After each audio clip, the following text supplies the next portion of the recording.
Hello friends, आपका स्वागत है मेरे इस यूट्यूब चैनल पे। आज हम crop production and management chapter first का पार्ट 2 करेंगे। इस चैप्टर से आगे बढ़ने से पहले प्लीज़ आप अगर आप हमारे चैनल पर नए हैं तो प्लीज़ हमारे चैनल को सब्सक्राइब कीजिए, लाइक करिए और आपको जो भी कमेंट हमारे लिए देना है वो आप कमेंट कर दीजिएगा। तो हम स्टार्ट करते हैं। हमने क्रॉप्स के बारे में पढ़ा कि क्रॉप क्या होती है। हमने क्रॉप के टाइप पढ़े, रबी क्रॉप के बारे में पढ़ा, खरीफ क्रॉप के बारे में पढ़ा और जायद क्रॉप के बारे में पढ़ा। हमने ये भी देखा कि उनको रबी क्रॉप कब हम ग्रो करते हैं, जायद कब ग्रो करते हैं और खरीफ हम कब ग्रो करते हैं। अब हम देखेंगे कि क्रॉप को ग्रो करने के लिए उनके क्या क्या प्रैक्टिसेस उनमें करनी पड़ती है। ठीक है, क्योंकि अगर आप ऐसे सोचते होंगे कि क्रॉप ऐसे ही लग जाती है, वैसा नहीं होता है। इसके लिए कुछ हमारे को बेसिक जो प्रैक्टिसेस है वो करना पड़ती है। ठीक है, तो सबसे पहले क्या है, प्रिपरेशन ऑफ सॉइल। फिर सेकंड क्या है, सोइंग। थर्ड क्या है, adding manure and fertilisers. Fourth, irrigation. Fifth, protection from weeds. Sixth, harvesting and seventh, storage. ये सब क्या है, ये जो हमारे को बेसिक प्रैक्टिसेस है वो करना पड़ती है जब हम एक क्रॉप को का प्रोडक्शन करते हैं। तो हम सबसे पहले स्टार्ट करते हैं प्रिपरेशन ऑफ सॉइल। हमें क्या करना पड़ता है, जब जब भी हम कोई सीड्स लगाते हैं तो क्या करना पड़ता है हमारे को, उस जो भी सॉइल है उसको क्या करना पड़ता है, लूजनिंग करना पड़ता है उसको, और उसकी टर्निंग करना पड़ती है। तो जो the process of loosening and turning of soil is called tilling और प्लफिंग। ठीक है, तो हमारे को क्या करना पड़ता है, उस फील्ड को पहले प्लफ करना पड़ता है। अगर हमारे को सबसे मेन जो प्रैक्टिसेस है, सबसे पहले जहाँ से स्टार्ट होती है सीड ग्रो और क्रॉप का, वो होती है फ्लफिंग से। The loosened soil help in the growth of earthworm and microbes present in the soil. These organisms are friend of the farmer since they further turn and loosen the soil and add humus. देखो हम प्लफ कैसे करते हैं, ऐसे करते हैं हम प्लफ। ये है ट्रेडिशन जो हम पहले करते थे। मतलब हम लोग क्या, हमारे दादा दादा परदादा वो क्या करते थे, जो हमारे ग्रांड पेरेंट्स हैं वो करते थे फ्लफिंग ऐसे। लेकिन अब हम क्या कर रहे हैं, हम कर रहे हैं थ्रिलर का यूज़, ऐसे ऐसे करके जो भी कल्टीवेटर्स हैं हम यूज़ कर रहे हैं। तो ये आगे ट्रेडिशनल में। तो इसका क्या होता है, हमें फ्लफिंग क्यों करना पड़ती है, फ्लफिंग करके क्या होता है, जो अर्थ वॉर्म्स होते हैं या माइक्रोब्स होते हैं उनको क्या होता है, जब क्या होगी सॉइल लूज हो जाएगी तो उससे उनको क्या मिलेगा, ग्रो करने में हेल्प मिलेगी। ठीक है, और क्या होगा, जो जैसे अब सॉइल लूज हो जाएगी तो उसमें क्या होगा, जो ह्यूमस है वो भी बहुत टाइम तक रहती है। ठीक है, तो उससे क्या होगा, जो है जो क्रॉप है, जो भी सीड है, उनको ग्रो करने में हेल्प मिलती है। तो इसलिए हमारे को क्या करना पड़ता है, सबसे पहले प्लफिंग करना पड़ती है। हमने प्लफिंग के देखा कि पहले क्या करते हैं, हम वेल का यूज़ करते थे, ऑक्स का यूज़ करते थे, लेकिन अब हम क्या करते हैं, मशीन्स का यूज़ करते हैं। हो, इसको बोलते हैं हो, जो इन बैल के साथ लगाया जाता है। It is a simple tool which is used for removing weeds और loosening the soil. It has a long rod of wood और iron, a strong, broad, and bent plate of the iron fixed on the one of its end and work like a weight.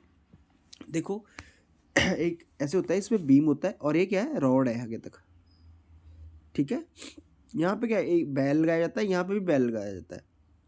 यहाँ एक grip होता है, पकड़ने के लिए होता है इसको। ओके, देखो इसको बोलते हैं हो। जो यहाँ पे देखो ये लगाया हुआ और ये बैल के साथ यूज़ कर रहे हैं, ये हो है, जिसको हिंदी में हल बोलते हैं। और जो हमने देखा मशीन्स में क्या करते हैं, हम कल्टीवेटर यूज़ करते हैं। कल्टीवेटर क्या होता है, जैसे ट्रैक्टर है, ट्रैक्टर के पीछे हमने क्या लगा दिया, कल्टीवेटर के लिए आयरन की तिखी तिखी रॉड्स लगा दी यहाँ पे। अगर आपने देखा होगा तो इनको क्या बोलते हैं, कल्टीवेटर। ओके, तो हमने क्या पढ़ा, प्रिपरेशन ऑफ सॉइल के बारे में पढ़ा। अब हम पढ़ेंगे सोइंग। सोइंग क्या होता है, हमने प्लफिंग कर दी, अब हम क्या करेंगे, उस फील्ड में जो सीड्स हैं उनको क्या करेंगे, लगाने का काम करेंगे। ठीक है, उसके लिए अलग अलग टेक्निक्स होती हैं। ओके, लेकिन सोइंग का होता है बीज लगाना। ठीक है, सीड्स को फेंकना, उस फील्ड में लगाना। ठीक है, सबसे पहले हम क्या करेंगे, सिलेक्शन ऑफ सीड्स करेंगे। कि सिलेक्ट हम कैसे करेंगे, तो हमें क्या करना पड़ता है, हम वाटर लेंगे और वाटर में सीड्स को डाल देंगे, जो हमने सीड को ग्रो करना है। सीड को ग्रो करने से क्या करना पड़ेगा हमारे को, कुछ जो होंगे जो सीड्स, उस पर ना कुछ सीड फ्लोट करेंगे और कुछ सीड्स जो क्या करेंगे, सिंक करेंगे। जो सिंक करेंगे, सिंक कर देंगे ना, जैसे यहाँ पे हमने वाटर लिया, यहाँ पे क्या कुछ जो सीड्स हैं वो सिंक हो गए और कुछ फ्लोट करेंगे। जो फ्लोट करते हैं फ्रेंड्स, वो क्या होते हैं, वो बेकार सीड्स होते हैं, वो ग्रो नहीं करते हैं। ठीक है, लेकिन जो सिंक कर गए होते हैं उनको क्या करना पड़ता है, वो सीड्स अच्छे होते हैं और वो ग्रो करते हैं। ठीक है, तो हमें चूज़ करने के लिए क्या करना पड़ता है, सबसे पहले सीड्स को वाटर में डालेंगे। अगर सीड्स ग्रो कर गए, अगर सीड्स ग्रो नहीं, अगर सीड्स सिंक कर गए तो वो गुड क्वालिटी के होंगे, और अगर जो फ्लोट कर रहे हैं वो बैड क्वालिटी होते हैं। ठीक है, तो हम ऐसे सिलेक्ट कर सकते हैं सीड्स को, और सीड्स को क्या किया जाता है, ऐसे फील्ड में फेंक दी जाती है। देखो यहाँ पे प्लफ कर दी है, यहाँ फील्ड को प्लफ किया हुआ है। अब यहाँ पे देखो, ये इंसान यहाँ से हाथ में पकड़ के सीड्स को फेंक रहा है। अब हम देखेंगे कि सोइंग कैसे होती थी। सबसे पहले हम ट्रेडिशनल टूल्स देखते हैं। पहले क्या होता था, ट्रेडिशन में हमने देखा कि जो है बैल का यूज़ करते थे हम। तो यहाँ पे क्या हुआ, देखो यहाँ पे इन्होंने क्या फनल टाइप बनाई हुई है, और जिसका नीचे तक और एक पाइप लगाई है, और उसके ऊपर क्या कर रहे हैं, सीड्स फेंक रहे हैं। तो ये traditional tool, the tool use traditionally for sowing seeds is shape like a funnel. The seeds are filled into the funnel, passed down through the 2 or 3 pipes having sharp ends.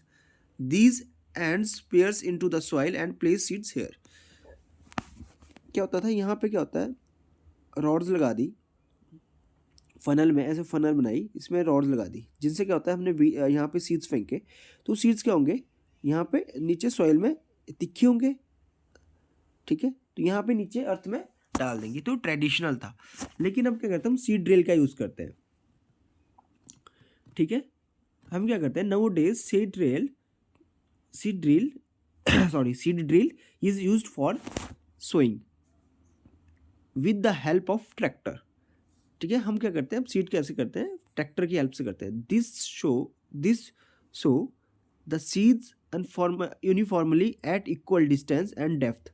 पहले क्या होता था, यहाँ पे ट्रेडिशन में हम डाल रहे हैं बीज, तो क्या होगा, कई बार क्या होता था, एक की जगह 2 बीज गिर गए, सीड्स गिर गए, तो क्या वहाँ पे 2, और इसमें क्या होता था कि कोई हमारा फिक्स पैटर्न नहीं होता था, यूनिफॉर्म नहीं हम गिरा पाते थे, और इन इक्वल डिस्टेंस, जितनी हमारे को डेप्थ चाहिए उतना भी नहीं हमारे को मिल पाता था।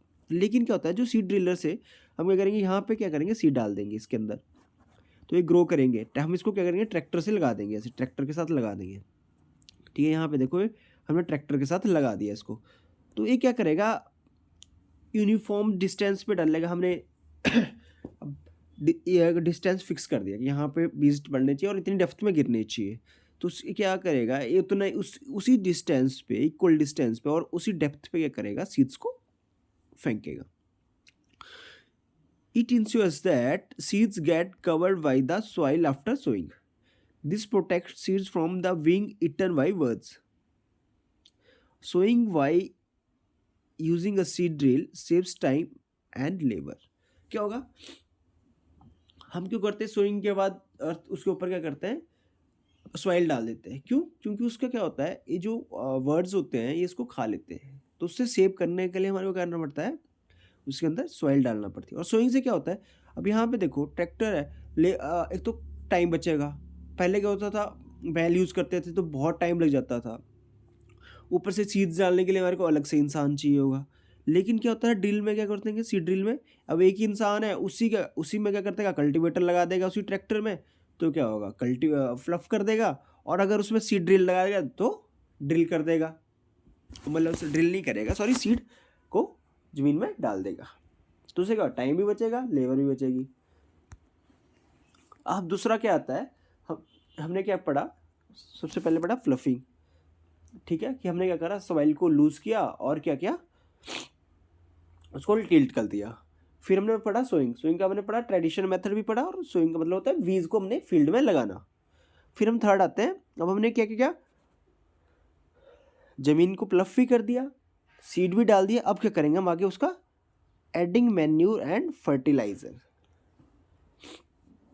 the substance which are added to the soil in the form of nutrients for the healthy growth of plants are called manure and fertilizer। हम क्या करेंगे, अपनी अर्थ में, उस फील्ड में करेंगे, सॉइल को कुछ न्यूट्रिएंट्स डाल देंगे, जिससे क्या होगा, न्यूट्रिएंट्स क्या करेंगे, वो प्लांट्स लेंगे और क्या होगा, हेल्थी ग्रो होगी, उनकी ग्रोथ जो है हेल्थी होगी। तो उसके लिए हम क्या करते हैं, कुछ सब्सटेंस डालते हैं, उसी सब्सटेंस को क्या बोलते हैं, मैन्योर और फर्टिलाइजर बोलते हैं। ओके, जैसे एग्जांपल के लिए हम यूरिया डालते हैं, अमोनियम सल्फेट डालते हैं, सुपर फॉस्फेट डालते हैं, पोटाश डालते हैं, नाइट्रोजन पोटाशियम और फॉस्फोरस का कॉम्बिनेशन डालते हैं। क्यों, ये क्या करते हैं, ये न्यूट्रिएंट्स देते हैं प्लांट्स को। ठीक है, अगर हमें हेल्थी ग्रोथ चाहिए होगी तो हमें ये चीज़ डालना पड़ती है।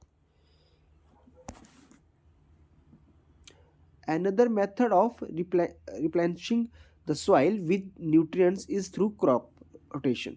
This can be done by growing different crops alternatively.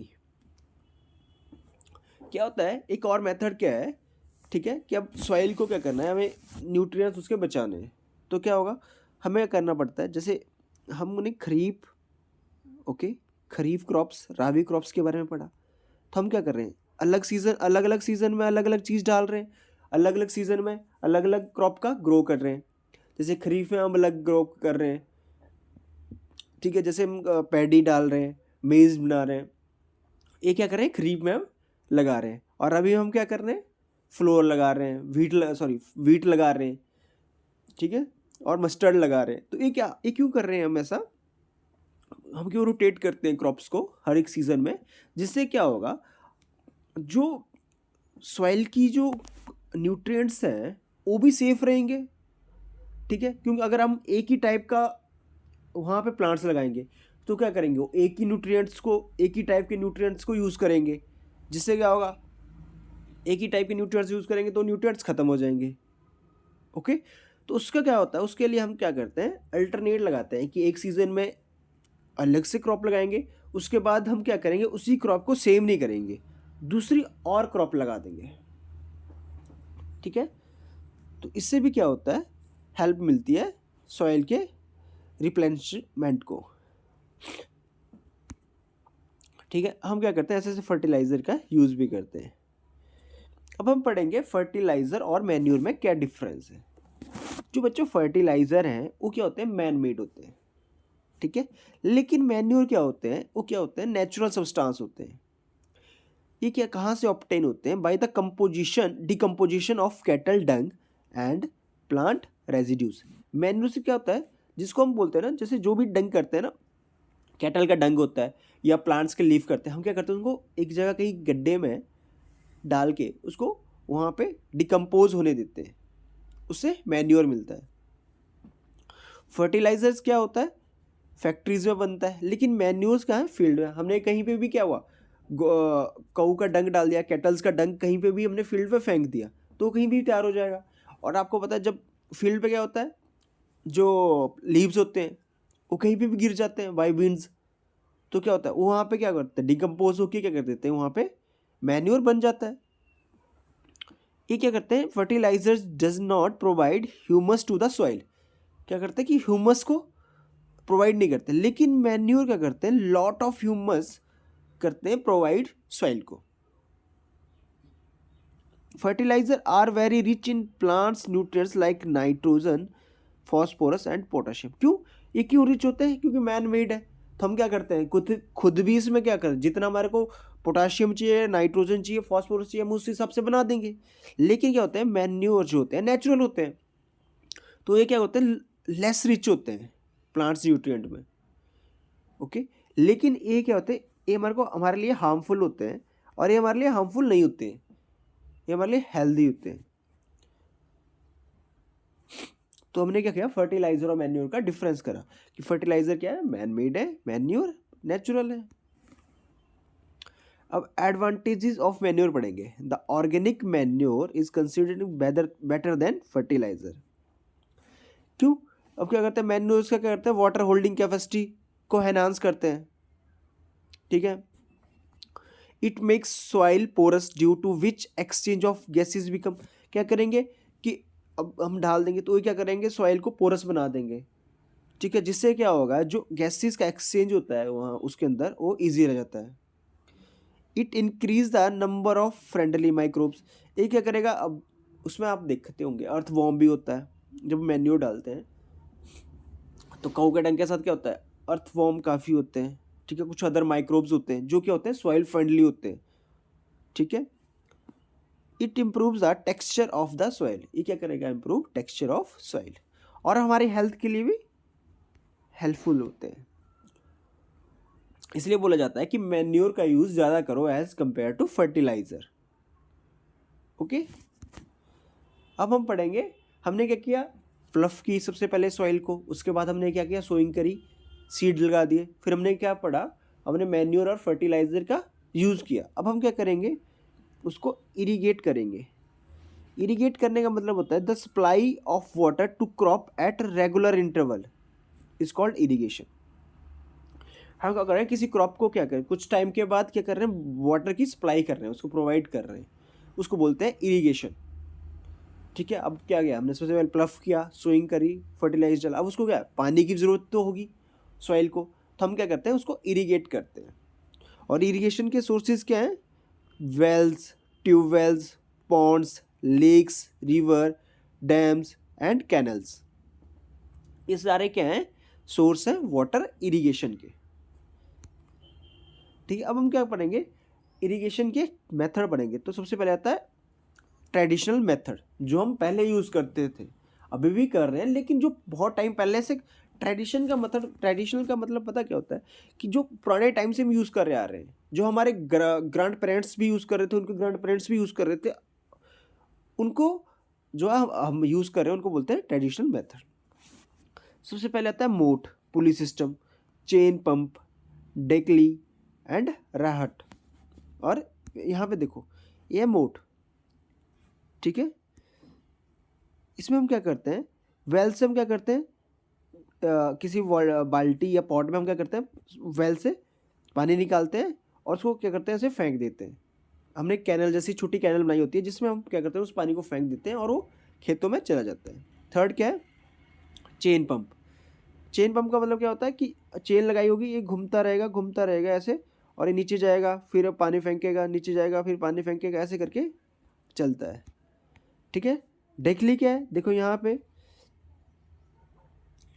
इसको क्या नीचे किया, इसके साथ में पत्थर लगा दिया, कुछ अदर चीज़ लगा दी, और क्या किया, इसको जब नीचे गया तो पानी भर गया, फिर हमने क्या किया, पत्थर से नीचे यहाँ पे पत्थर लगाया होता है, ये क्या करेगा, ऊपर पत्थर क्या करेगा, इसको पानी को ऊपर ले आएगा।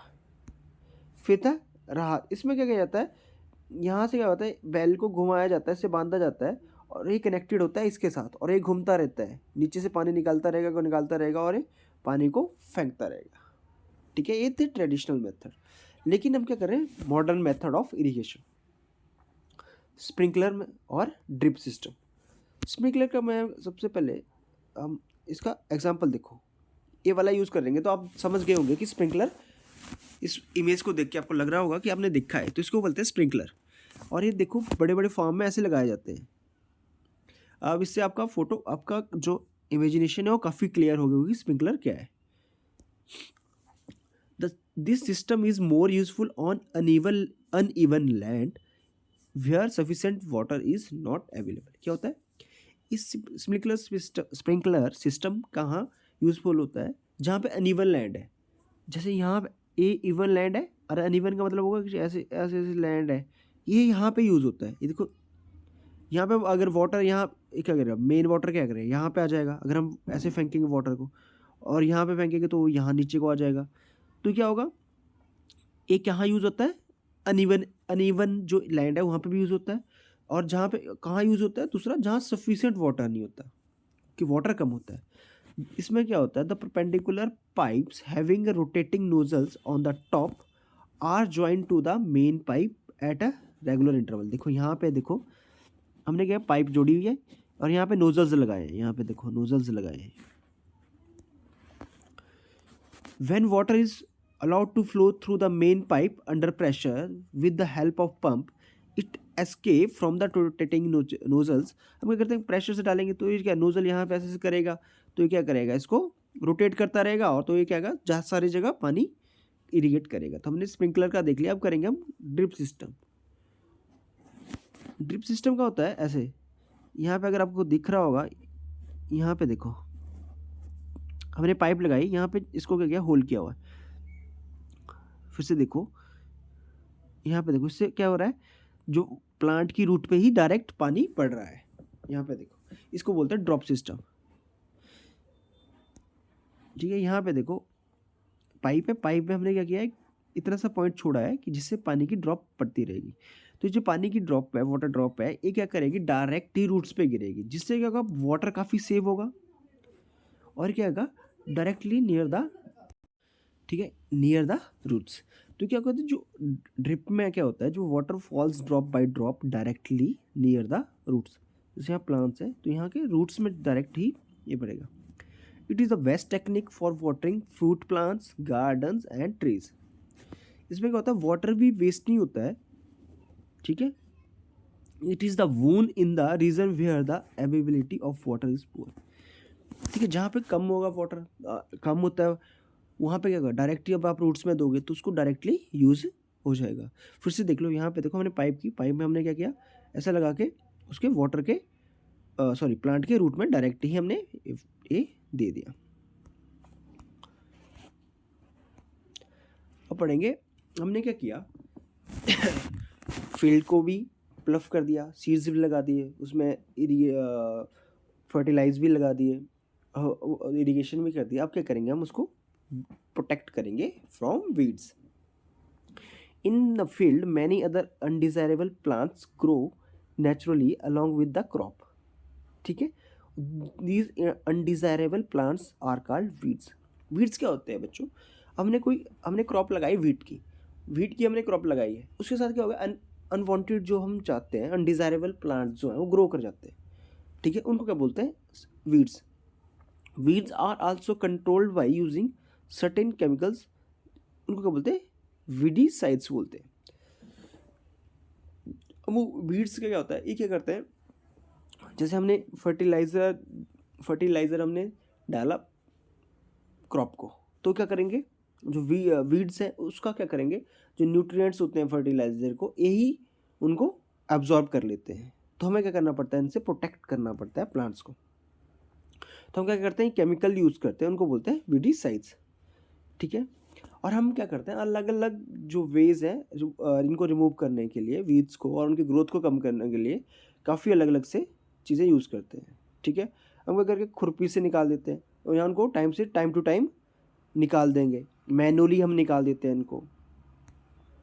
ठीक है, या हम ऐसे स्प्रे करते हैं वीडीसाइड का, और क्या करते हैं, ठीक है, ऐसे ऐसे करके, या हम क्या करते हैं, कुछ ऐसे केमिकल्स डाल देंगे जिससे क्या होगा कि ये ग्रो ही नहीं हो पाएंगे। ठीक है, तो हमने वीड के बारे में पढ़ा, जो अनवांटेड प्लांट सीड के साथ ग्रो कर जाते हैं उनको बोलते हैं वीड्स।